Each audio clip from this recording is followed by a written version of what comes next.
Kita menawi mangke karenan penggali tur warga masyarakat meniku saestu antusias anggenipun mirsani wayang mangke taun ngajeng ugi badhe wayangan melih. Amin. Ning tanpa ngangge dagelan gareng.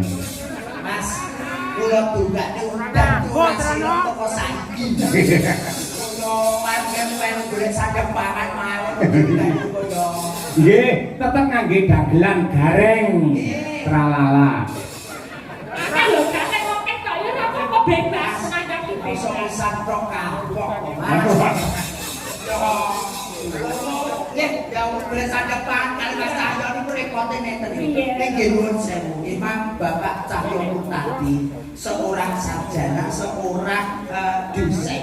Dados penting kula porsi-porsine kula ngeten iki niku ngoten kan besok pas Cahyo niki. Dadi nek kula ngeten iki nggih namung donga mawon ya Allah. Muga-muga pas Cahyo ngejog kula.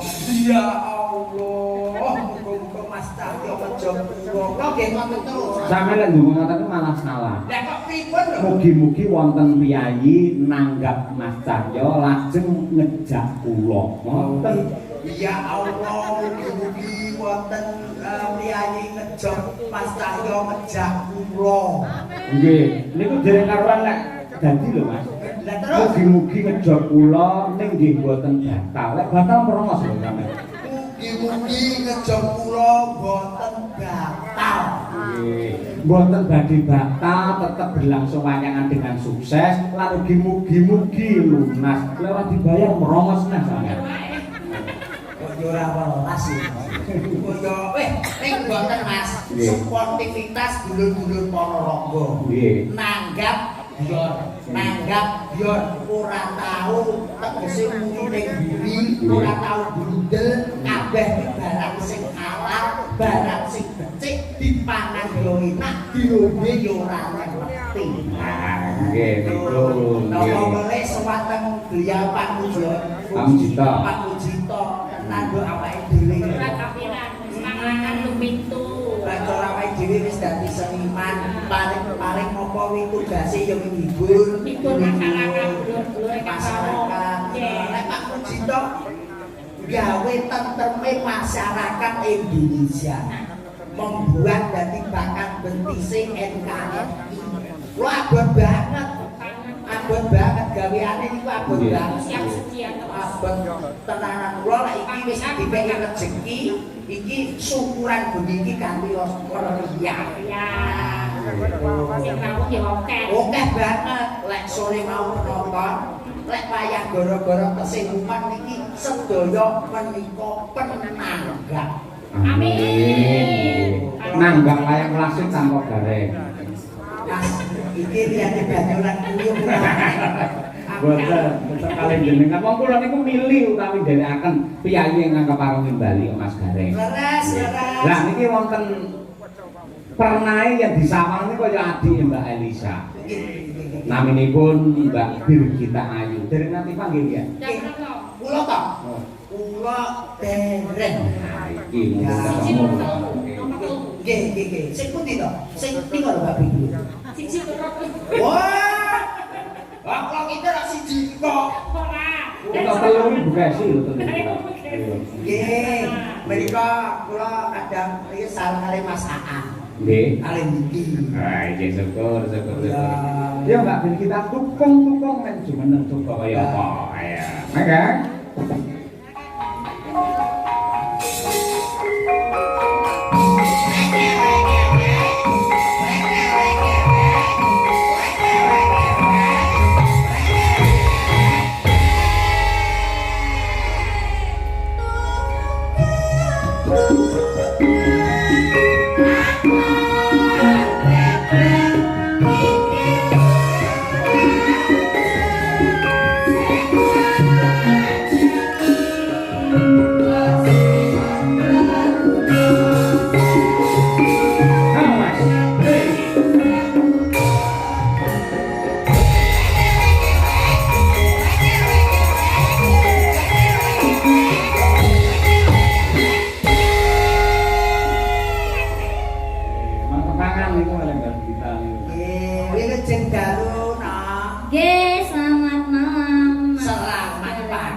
pisan apa ping pindho? Mosok to Mas kok lali. Oh, kowe mesti dihentak mesti lali. Dihentak lali soalnya.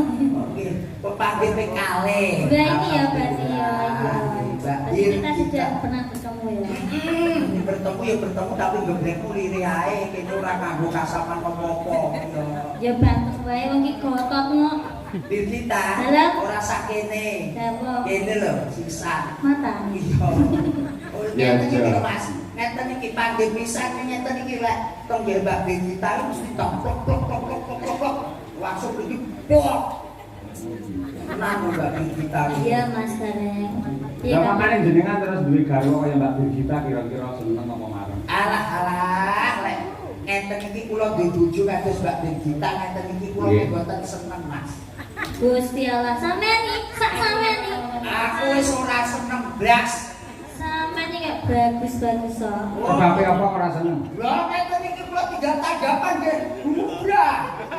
Padahal ora kula ngeten iku malah medal kados jenengan. Iya. Oh ya Mbak Dirgita, menika turun para kadang dulur-dulur sedaya ingkang kasemuman menika remen sangat mbok bilih panjenengan pemegah. Oke. Nggih. Mbok bilih atur pamulutan Pak Dalang. Wonten ingkang ngersakaken Mbak Lisa wonten mboten kesian.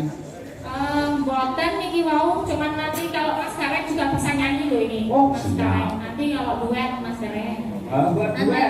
Jadi iki dramane ceritane jenengan niku Kyai Kakung duwe garwa loro Mbak Elisa karo Mbak Dirgita. Lah kok ora satu pas iki iki. Lah umpama Ora satu bapakne wong aku wong wis bayang gawe wis tumpet lho Mas. urung dicoba kok wis mumet iki. Boten boten kesane nunggak tambah mawon Oh, nggih. iya. Bingung nggih. Ah iya. Kok jajan Mas ngeten iki lho. Lho paling ora janune paling ora ngeten iki Fortuner Mas. Wong aku lagi ae kredit. Kene sampean wis tengah Tangan no Mas. Lintang asmara. Nah, iki lho. Aku tak sing kene nganggo lho. Sampean iki ning tengah ae tak piting lho. Ya. Kene lho. Wah, ditekan Mas Sanjo ngeten iki. Halah. Wah, boten dipripun lho mriki nggih kados ngeten iki. Emas 24 karat. 24 karat. Jenengan 24 karat. 24 karat. 24 karat. Sidang. sampeyan jenenge lho. Gogol iki lho gawan kuwi iki apa gogol. Oke lah, gua kan digawe, tapi digawe panci lho. Lho bonto iki. Iya. Panti keprokne sampeyan kuwi malah. Lah apa-apa nek tangge model TikTok kok. Waduh. Panci mawar hidup. Nah iya. Monggo dipun aturaken Lintang Asmara. Nggih, coba. Trio. Tenang aku juga dari diri amang-amang nyawa. Aku kebingungan ning omah iki dene keruwian. Lah gitu. Jane dagelan iki ngono, wis disyukuri aja. Ya disyukuri dua syukur bisa lho. Malah itu stop. Monggo Mas. Monggo. Maka Lintang Asmara. Dados.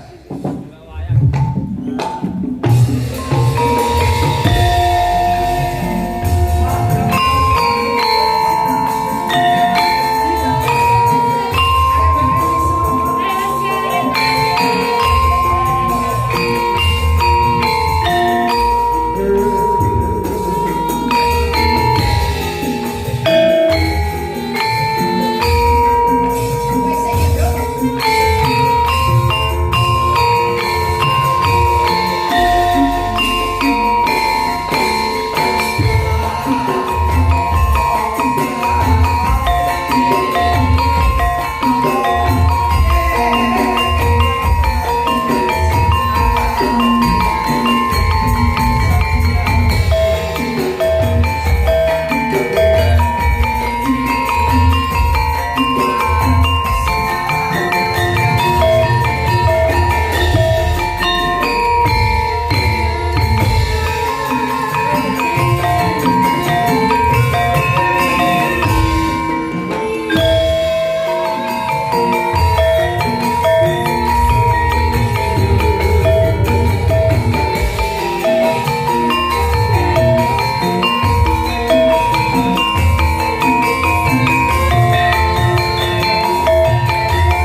Lambing ngertos niki lek Mas Gareng Mbak ya suarane bergas jos tenan. Nggih, ngatok Gun, gamelan dhewe.